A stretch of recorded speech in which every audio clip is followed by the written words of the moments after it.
Hello everyone, welcome to my daily current affair channel. आज 22 मार्च है और 22 मार्च से जितने भी करंट अफेयर के क्वेश्चन बन सकते हैं सारे इस वीडियो में डिस्कस करेंगे और हर क्वेश्चन से संबंधित जितने फैक्ट होंगे उनको भी डिस्कस करा जाएगा। चलिए शुरू करते हैं। पहला क्वेश्चन है, इंटरनेशनल वन दिवस कब मनाया गया? तो ये कल यानी कि 21 मार्च को इंटरनेशनल फॉरेस्ट डे वन दिवस के रूप में मनाया गया है। इसका उद्देश्य क्या है? सभी प्रकार के वनों के महत्व के बारे में जागरूक करना, संरक्षण, प्रबंधन, पारिस्थितिकी यानी इकोलॉजी, आर्थिक सामाजिक लाभों को उजागर करने के लिए समर्पित करने के लिए ये दिवस 21 मार्च को मनाया जाता है। वनों का क्या इम्पोर्टेंस है दुनिया में, और वन ना होते तो ये जो कार्बन डाइऑक्साइड और ऑक्सीजन का एक्सचेंज होता है, जो हम लोग लेते हैं ऑक्सीजन, तो वो नहीं हो पाएगा। इसी से जो है वनों की कटाई हो रही है और इसी से सांसों से संबंधित जितनी बीमारियां हो रही हैं ना, इसी के चलते हो रही हैं। इसलिए आप लोगों से निवेदन है, कृपया एक पेड़ जरूर लगाइए। इसकी थीम क्या है 2026 की? वो है फॉरेस्ट एंड इकोनॉमी, मतलब इकोनॉमी को फॉरेस्ट कैसे इफेक्ट करता है, तो ये इसकी थीम रखी गई 2026 की।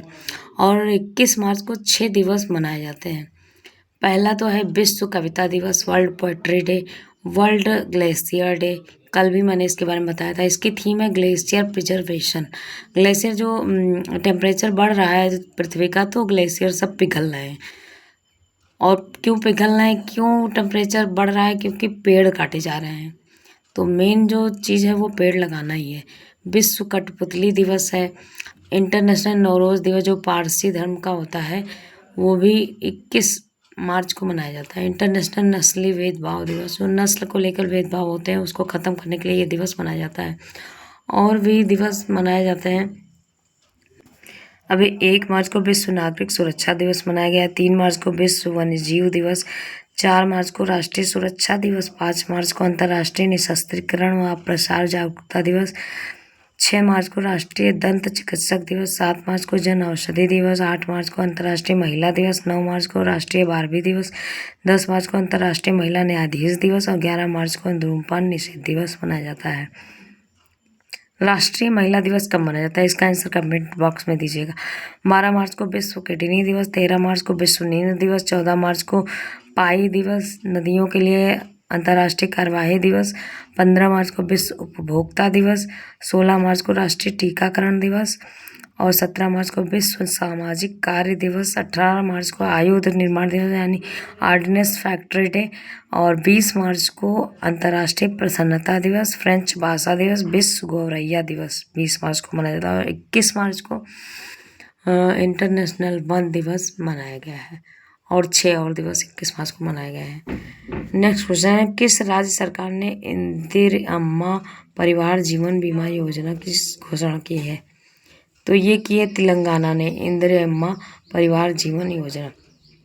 इसमें 1.15 करोड़ परिवार को 5 लाख का जीवन बीमा प्रदान किया जाएगा। ये योजना गरीब, मध्यम वर्गीय, संपन्न सभी लोगों के लिए करी गई है। अब तेलंगाना के बारे में, ये तेलंगाना की कैपिटल हैदराबाद है। सीएम है रेवंता रेड्डी और गवर्नर है शिव प्रताप शुक्ला।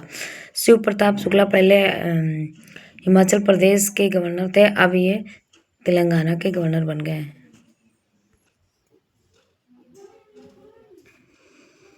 तेलंगाना में जो जीआई टैग मिला है चपाता मिर्च को मिला है। चपाता मिर्च को टमाटर मिर्च भी कहते हैं क्योंकि इसका जो शेप है वो टमाटर की साइज का होता है। यहाँ पे कंवल टाइगर रिजर्व है, अमरावती टाइगर रिजर्व है, कासू ब्रह्मानंद रेड्डी टाइगर रिजर्व है और महावीर हरिना वनस्थली है, मृगावणी नेशनल पार्क है। महिला उद्यमियों के लिए अभी यहाँ पे 2.66 करोड़ का फंड लॉन्च किया गया है। साइबर क्राइम को रोकने के लिए ऑपरेशन क्रैकडाउन शुरू किया गया है। यहाँ पे हॉट एयर बैलून फेस्टिवल मनाया जाता है। Civil aviation event wings India में हैदराबाद में ही स्टार्ट किया गया है। ये इवेंट का आयोजन हैदराबाद में हुआ है। नेक्स्ट क्वेश्चन, भारत ने किस देश के साथ अरहर व उड़द आयात 5 वर्षों के लिए बढ़ा दिया है? तो भारत व म्यांमार के बीच में अरहर व उड़द की आयात को 5 वर्षों के लिए बढ़ाया गया है। अब म्यांमार के बारे में जान लेते हैं। ये म्यांमार की कैपिटल नेपिडो है। करेंसी है म्यांमार क्यात या इसको बर्मिस क्यात भी कहते हैं क्योंकि पहले इसका नाम बर्मा था म्यांमार का। प्रेसिडेंट है मिन आंग लिंग। यस, यहाँ साइलेंट है। अफीम उत्पादन में म्यांमार नंबर 1 पे है पूरे वर्ल्ड में। अब आप लोग को इस क्वेश्चन का आंसर देना है, नारियल का सबसे बड़ा उत्पादक देश कौन बना है? पहले कौन था और अब कौन बन गया है? नेक्स्ट क्वेश्चन, रिसेंटली किसे यूनाइटेड किंगडम में महिला सशक्तिकरण पुरस्कार से सम्मानित किया गया है? तो ये ऋतुपर्णा सेन गुप्ता है, जो अभिनेत्री हैं बंगाली फिल्मों की। उनको महिला सशक्तिकरण पुरस्कार यूनाइटेड किंगडम से सम्मानित किया गया है। यूनाइटेड किंगडम के हाउस ऑफ कॉमन्स में ये सम्मान आयोजित किया गया है और ये सम्मान कला व संस्कृति के क्षेत्र में उनके अभूतपूर्व योगदान के लिए मिला है। यह है ऋतुपर्णा सेन, जिनको लंदन में महिला सशक्तिकरण पुरस्कार दिया गया है। अभी स्टॉकहोम जल पुरस्कार काव्या मदानी को दिया गया है, जो ईरान के रहने वाले हैं। ह्यूमैनिटेरियन अवार्ड नीता अंबानी को दिया गया है। विलियम डल रिपन को मार्क लिंटन हिस्टोरियन के लिए इनको प्राइज मिला है। म्यूजिक अकादमी ने संगीत कला निधि पुरस्कार जयंती कुमारेश को दिया है। हिंदी भाषा का साहित्य अकादमी पुरस्कार किसे मिला? इसका आंसर कमेंट बॉक्स में दीजिएगा। नेक्स्ट क्वेश्चन, रिसेंटली कौन सा देश 2027 राष्ट्रीय युवा खेलों की मेजबानी करेगा? तो ये 2027 राष्ट्रीय युवा खेलों की मेजबानी माल्टा करेगा। माल्टा की कैपिटल है वलेटा और करेंसी है यूरो। ये यूरोपियन कंट्री है और यूरो वही एक्सेप्ट करता है। और प्रेसिडेंट है मारियम स्पेट्री। ये 2024 से हैं यहाँ के प्रेसिडेंट।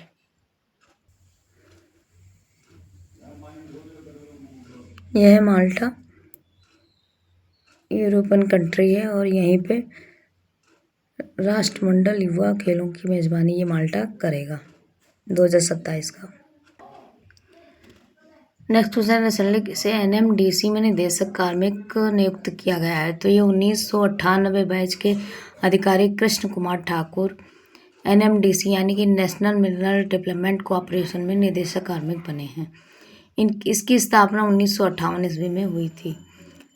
ये भारत में लौह की एक बड़ी ही उत्पादक कंपनी है।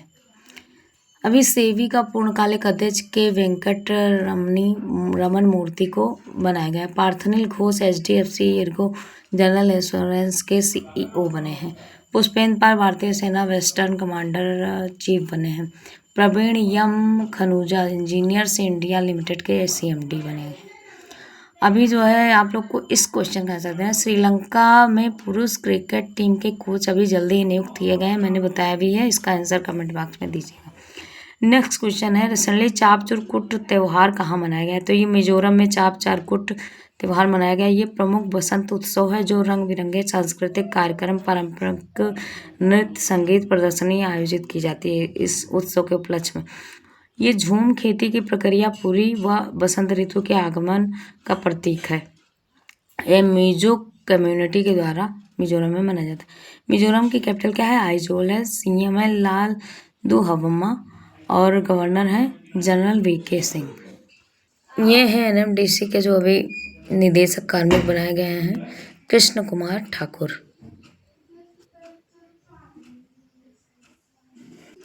ये मिजोरम है। मिजोरम नॉर्थ ईस्ट में आता है और इसकी कैपिटल है आइजोल। CM है लालदू हवामा और गवर्नर है जनरल VK सिंह।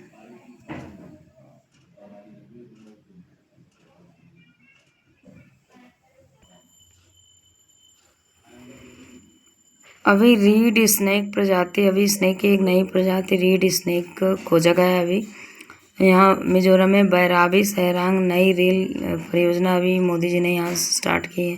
भिक्षावृत्ति पर पूरी तरह से प्रतिबंध लगाया गया है मिजोरम में। लोंगफोन रोपाई को राष्ट्रीय महत्व स्मारक घोषित किया गया है।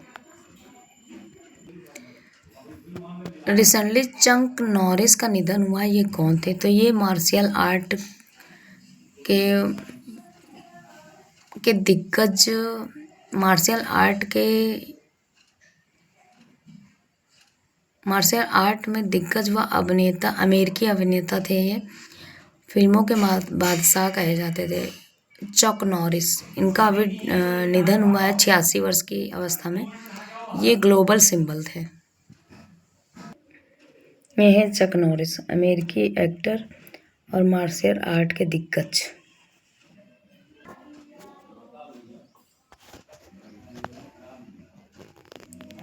रिसेंटली किस मंत्रालय ने योग 365 अभियान लॉन्च किया है? तो ये लॉन्च किया है आयुष मंत्रालय ने। अभी आयुष मंत्रालय ने योग 365 अभियान, इसका मतलब ये हुआ कि योग दिवस 21 जून को मनाया जाता है। तो 21 से 5-6 दिन पहले और 5-6 दिन बाद तक योग चलता है, फिर उसके बाद बंद हो जाता है। लेकिन इसको पूरे साल वार्षिक उत्सव मनाने के लिए 365 डेज तक इसको उत्सव के रूप में मनाने के लिए ये जो है अभियान लॉन्च किया गया है आयुष मंत्रालय के द्वारा। ये नागरिकों के लिए सतत दैनिक आदत के रूप में डिजाइन किया जाएगा। आयुष दिवस 23 सितंबर को मनाया जाता है। योग दिवस कब मनाया जाता है अभी मैंने बताया, इसका आंसर कमेंट बॉक्स में दीजिएगा। और योग दिवस 21 जून को मनाया जाता है। इसके 6 महीने पहले 21 दिसंबर को मेडिटेशन डे यानी ध्यान दिवस भी मनाया जाता है। नेक्स्ट क्वेश्चन है, recently global initiative of the year award किससे मिला है? तो ये आरबीआई को लंदन स्थित सेंट्रल बैंकिंग के द्वारा initiative of the year award मिला है। क्योंकि आरबीआई में जो है बैंकों में जो ट्रांजैक्शन होता है वो काफ़ी अच्छा होता है और इससे जो उपभोक्ता होते हैं उनको कोई भी दिक्कत का सामना नहीं करना पड़ता है। इसलिए आरबीआई को लंदन स्थित सेंट्रल बैंकिंग द्वारा इनिशिएटिव ऑफ द ईयर का अवार्ड दिया गया है। ये आरबीआई का लोगो है और इसका जो स्थापना हुआ था 1 अप्रैल 1935 में। हेडक्वार्टर मुंबई है और इसके जो गवर्नर है संजय मल्होत्रा। डिप्टी गवर्नर हैं इसमें 4, पूनम गुप्ता हैं, यस जानकी रमन है, टी रविशंकरन हैं और गिरीश चंद्र मुर्मू हैं। अभी ईपीएफओ से जुड़कर साउथ पेमेंट बैंक ने ईपीएफ सुविधा शुरू की है। आप लोग को इस क्वेश्चन का आंसर देना है, फिनो पेमेंट बैंक के सीईओ कौन बने हैं? नेक्स्ट क्वेश्चन, रिसेंटली किस भारतीय स्क्वैश खिलाड़ी को वर्ल्ड प्रीमियर लीग का खेल आयुक्त बनाया है? तो ये सौरभ घोषाल को वर्ल्ड प्रीमियर लीग का खेल आयुक्त बनाया गया। ये सौरभ घोषाल है, इन्हीं को प्रीमियर लीग का आयुक्त बनाया गया। Next question, recently reel life योजना के तहत केंद्र सरकार ने कितना फंड जारी किया है? तो ये 497 करोड़ फंड सेंट्रल गवर्नमेंट ने वेस्ट एशिया में जो अभी वार चल रहे हैं ईरान इजराइल यूएसए के बीच में, तो उस तनाव के बढ़ते हुए व बाधाओं के चलते रील लाइफ यानी कि resilience and logistic intervention for export facilitation योजना शुरू की है। इसमें जो एमएसएमई यानी कि माइक्रो स्मॉल मीडियम इंटरप्राइज हैं उनको काफ़ी फ़ायदा होगा और दिक्कतों का सामना नहीं करना पड़ेगा। आप लोग को इस क्वेश्चन का आंसर देना है कि भूमिका श्रेष्ठ किस देश की ट्रांसजेंडर महिला सांसद बनी है? कमेंट बॉक्स में दीजिएगा। नेक्स्ट क्वेश्चन है, लघु जल विद्युत विकास योजना किस मंत्रालय से संबंधित है? तो ये ministry of new and renewable energy यानी कि नवीकरणीय ऊर्जा मंत्रालय से संबंधित है। इसमें जो 25 मेगावाट ऊर्जा वाले हाइड्रो पावर डेवलपमेंट डैम है या जो भी है तो वो इस पे काम करेगा और ये रिमोट व रूरल एरिया के लिए मिलती है। तो ये शुरू की है ministry of new and renewable energy के द्वारा। Next question, recently first port कौन बना है जिसमें डिजिटल ट्विन पहल लॉन्च की है? तो ये बना है बीओ चिदम्बरम पोर्ट जो तमिलनाडु का है और जिसने डिजिटल ट्विन सुविधा को अपनाया है। सिस्टम का रियल इमेज डिजिटल मॉडल बनाकर ये पहल शुरू की गई है जिससे जो कंप्यूटर पे इसका जो डिजिटल मॉडल है वो बन जाएगा। इससे जो परेशानियों का सामना करना पड़ता है वो नहीं होगा। जैसे कोई जहाज़ आया है और उसकी डिजिटल इमेज नहीं है तो उसका इंडिकेशन नहीं मिल पाता है। अभी खर्ग आइसलैंड जो है वो पर्शियन गल्फ में है। खर्ग आइसलैंड के बारे में आप लोग को पता होगा क्योंकि ये बहुत ही इस समय न्यूज़ में है। खर्ग आइलैंड मतलब जो हार्मुज आइलैंड हार्मुज स्ट्रेट था, तो उसको ईरान ने बंद कर दिया है। और खर्ग आइलैंड जो 85% लगभग तेल का आयात निर्यात करता है, तो वहाँ पर यूएसए ने अभी अटैक किया है। ये बहुत क्रूड ऑयल एक्सपोर्ट सबसे ज़्यादा यहीं से होता है, खर्ग आइलैंड में। ये कहाँ पे है? पर्शियन गल्फ में है। पैरा एथलेटिक में इंडिया नंबर 1 पे है। तो जो अभी गेम हुए हैं पैरा एथलेट में, उसमें इंडिया नंबर 75 गोल्ड मिले हैं, 69 सिल्वर मिले हैं और ब्रॉन्ज भी मिले हैं, और सेकंड नंबर पर रसिया है।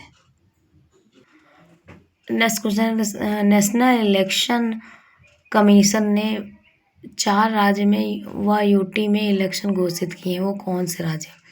तो अभी इलेक्शन कमीशन ने वेस्ट बंगाल, तमिलनाडु, केरला, असम व पुदुचेरी में इलेक्शन की घोषणा की है और ये 23 अप्रैल से शुरू होंगे।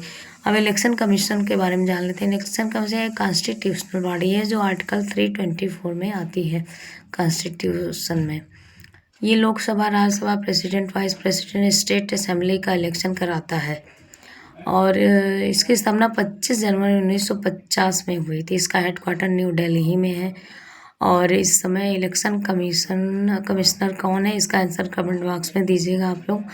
25 जनवरी को वोटर्स डे के रूप में भी मनाया जाता है। और 326 में जो है वोट देने का अधिकार भी बताया गया है कॉन्स्टिट्यूशन में। लास्ट में एक छोटी सी कोटेशन है, कठिनाई का सामना तो करना पड़ेगा दोस्त, अगर सफलता आसानी से मिल जाती है तो हर आदमी को सफल होता देखते हैं आप लोग, लेकिन सबको नहीं मिलती है। जो उसके नियम को फॉलो करते हैं उन्हीं को सफलता मिलती है। इसलिए हमेशा लगे रहिए, मेहनत सबसे बड़ा गुण तो है मेहनत। मेहनत करते रहिए, सफलता ऑटोमेटिक मिल ही जाएगी। थैंक यू, मिलते हैं नेक्स्ट वीडियो में।